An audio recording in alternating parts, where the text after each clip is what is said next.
Assalamualaikum warahmatullahi wabarakatuh. Kami dari kelompok 6 ingin memaparkan sedikit mengenai materi Pancasila tentang menanggapi kebijakan-kebijakan. Dosen pengampu Bapak Zaifullah SPD MPD. Sebelum masuk ke pembahasan, saya Makfura Syamsul akan memperkenalkan teman-teman kelompok saya. Yang pertama ada Herianto, kedua Era Fazira, dan ketiga Musadam Ayubi.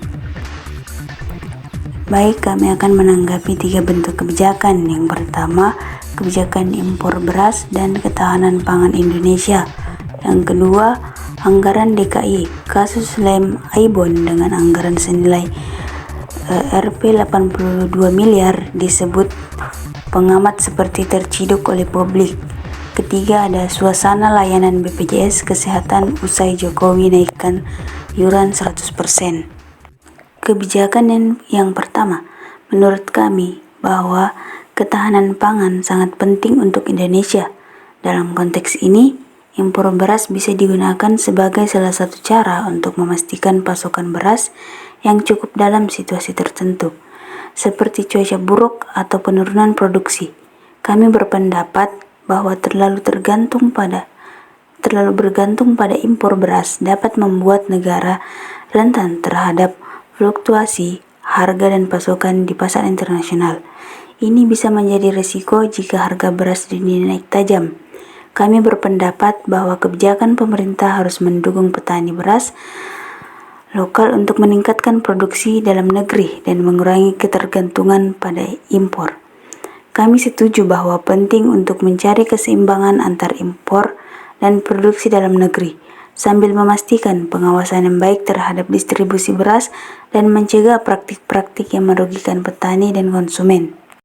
Kebijakan yang kedua, kasus tentang lem Aibon dapat menjadi sebuah kasus yang menimbulkan potensi perselisihan karena penyelenggaraan yang tidak wajar, dapat menuai kontroversi masyarakat, dan dapat menimbulkan protes berbentuk anarkis karena masyarakat menganggap bahwa pemerintah tidak menjalankan tugasnya dengan baik, dan kesalahan penginputan anggaran dapat menjadi sebuah tindak pidana.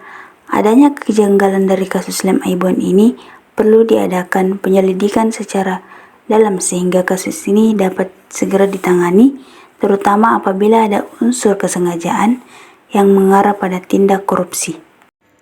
Jadi menurut kami dari kebijakan yang ketiga, kenaikan tarif BPJS sebesar 100% merupakan keputusan pemerintah yang akan mempunyai berbagai dampak, termasuk pada peserta bukan penerima iuran dan peserta bukan pekerja.